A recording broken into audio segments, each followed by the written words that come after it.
Você sabe a diferença de um disjuntor caixa moldada para um disjuntor DIN ou mini disjuntor? É uma diferença que muita gente acha que isso aqui é para uso industrial, né, ou para usar naqueles QGBTs, né, ou seja, algo muito grande, com uma corrente muito maior. Esse daqui para uso mais residencial, mas não é bem assim não. Esse daqui, por exemplo, para quem acha que é por causa da corrente, que esse daqui ele é maior, ele suporta uma corrente maior, esse daqui que tá aqui na minha mão, ele trabalha com uma corrente de 20 amperes, ele vai atuar com uma corrente nominal de 20 amperes aqui no circuito, mesmo sendo trifásico. Já esse daqui, por exemplo, ele vai atuar com uma corrente de 63 amperes, ou seja, mesmo sendo menor, ele vai disparar com uma corrente maior do que esse. Só que eu posso ter esse daqui também com correntes de 10 amperes, de 20, 50, de 100, 150, né? E esse daqui eu também posso ter variações dele, ou seja, eu posso ter de 10, de 20, de 50, 150 e ainda consegue ir muito mais além.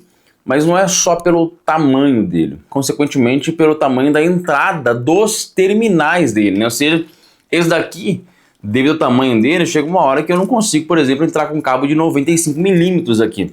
Esse eu já consigo. Então, primeira observação é essa, mas tem muito mais aqui que eu vou detalhar nesse vídeo sobre cada um deles, quando é que eu escolho, quando é que eu opto por utilizar cada um, quando é que é necessário realmente usar esse ou esse. Vamos lá então.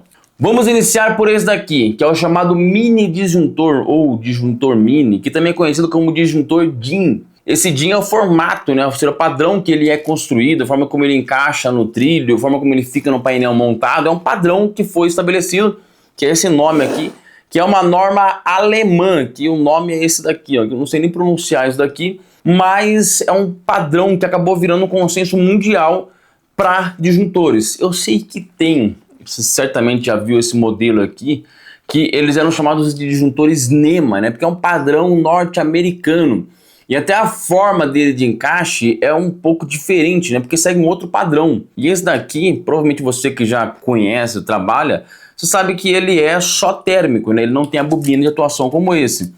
Então, eu sinceramente não sei nem por que se permite o uso desse daqui no Brasil ainda, tá? Eu sinceramente não gosto.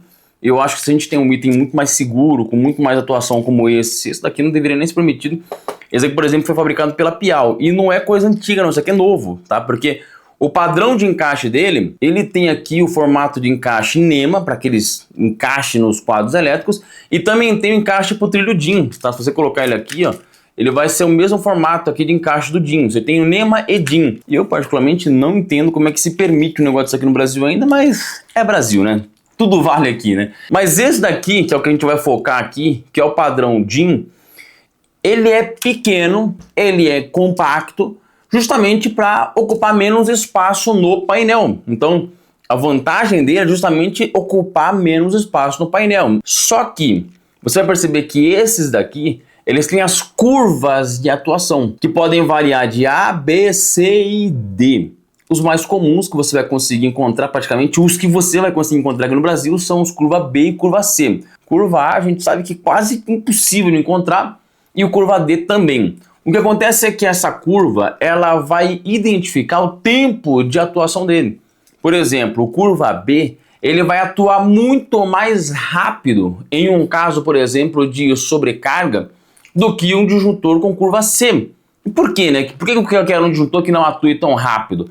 Porque em situações onde eu tenho, por exemplo, um circuito com motores elétricos, eles têm o chamado pico de partida, né? Então, se eu coloco um disjuntor que atua muito rápido, ele vai entender o pico de partida como uma sobrecarga e vai desligar. Então, o curva B em circuito com motores elétricos pode acabar atuando quando não é para atuar. Já o curva C não, ele vai permitir que o motor tenha a partida dele, suba a corrente, depois quando ele estabilizar, ele vai ficar lá com a corrente nominal tranquila e caso houver uma sobrecarga nesse meio tempo de trabalho, aí ele atua. Então, o primeiro ponto importante é isso. Outra coisa importante desses mini disjuntores é que o padrão deles, né, o formato como eles são compactos, eles permitem, por exemplo, você fazer a montagem no painel com isso aqui, ó, com barramentos, né, ou seja, facilita a montagem, deixa mais compacto.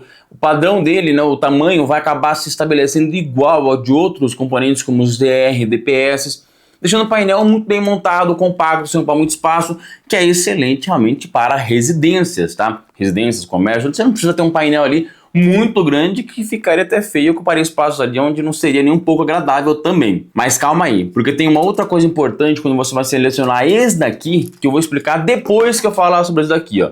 Disjuntor caixa moldada. Esse daqui, ao contrário do que muita gente pensa, que é um disjuntor usado especificadamente para indústria, não, tá? Primeiro, que esse daqui ele não segue a norma DIN, ele não é um padrão DIN. Ele é um padrão no qual ele segue a fixação por parafusos, né? Ou seja, eu vou colocar parafusos aqui, ele vai ficar preso ali na placa, tá? Não tem nenhum trilho que eu consiga colocar e retirá-lo rapidamente. E aí ele segue tanto um padrão IEC, que é uma norma europeia, que engloba um pouco mais de países ali, e também na norma norte-americana, que a NEMA também tem disjuntores desse aqui, caixa moldada. Praticamente virou um consenso aí no formato, né, dele, na forma como ele é instalado, que é parafusado, e aí ele não tem muita padronização, ou seja, você vai encontrar disjuntores de caixa moldada de diferentes fabricantes com diferentes tamanhos, diferentes formatos aqui, dimensões, etc. Cada um vai colocar conforme o que achar mais adequado para o seu equipamento. Não vai ter um padrãozinho igual esse daqui, que qualquer marca que você pegar vai ser o mesmo tamanhozinho que vai encaixar no trilho.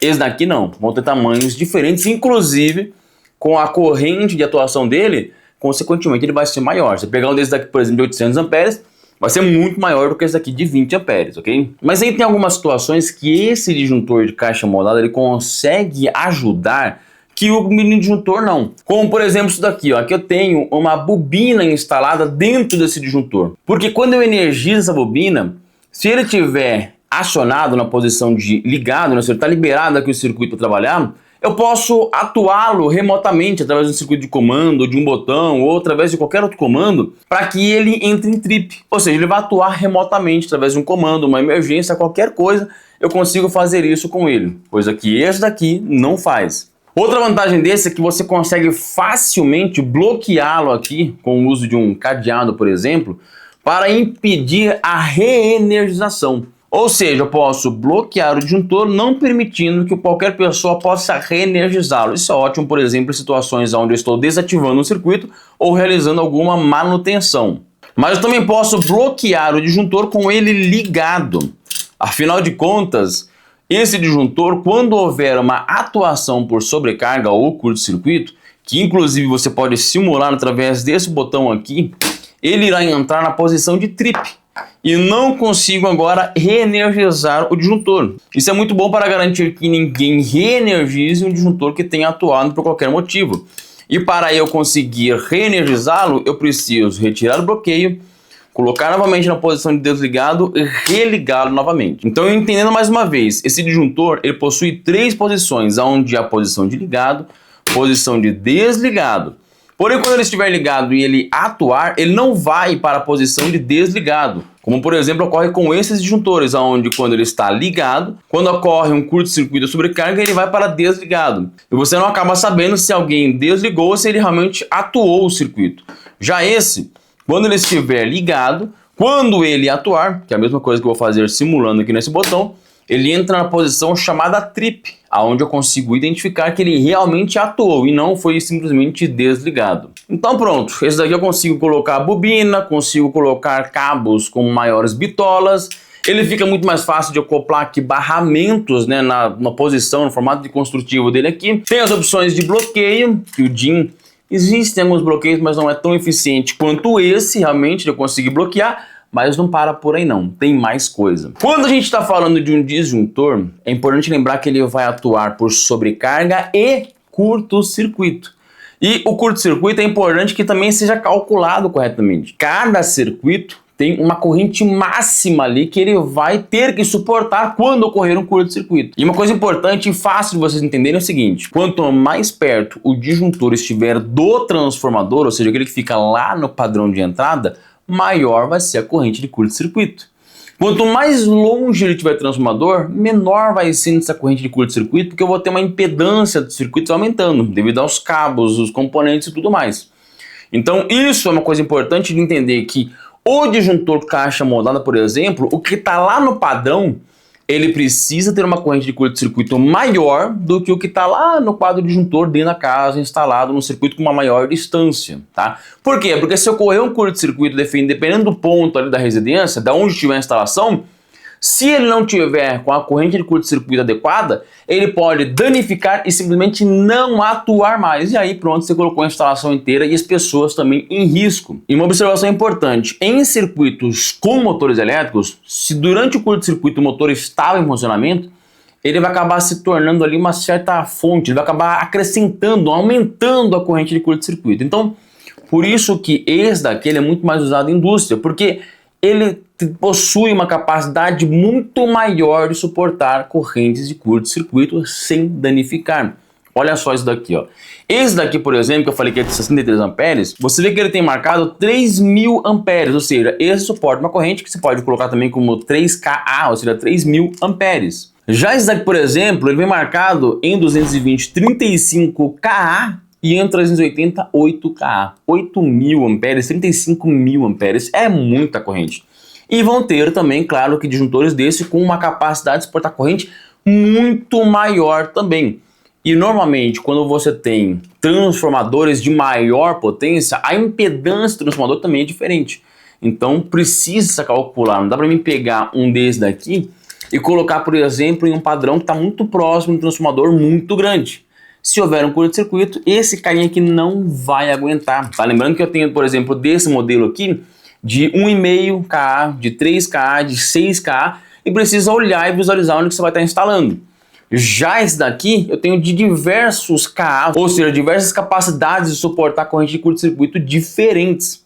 E precisa sempre estar calculando conforme o circuito que você está instalando. Então tem diferença sim em cada um deles, tá? Mas esse aqui então é melhor do que esse? Não. Se eu for colocar esse daqui num quadro pequeno, só vai me ocupar espaço, só vai me dar um gasto maior, porque ele é mais caro, eu vou ter que colocar um quadro maior à toa. Então não faz sentido sair usando esse porque esse é melhor, porque esse é maior capacidade, sendo que eu posso usar esse. Mas tem locais que se eu usar esse, estou colocando a instalação elétrica em risco, propriamente colocar esse, além das funções que esse daqui oferecem a mais. E aí, você sabia dessa? Ficou alguma dúvida ainda? Quer aprender mais sobre essa corrente de curto-circuito? Quer aprender mais alguma coisa? Então comenta aqui embaixo que a gente vai estar gerando esse conteúdo que você precisa, o que você quer ver. E não se esqueça que nós temos cursos completos para você aprender tudo isso daqui e muito mais. E quiser aproveitar, tem o link aqui embaixo fixado no primeiro comentário. Clica e eu te espero lá.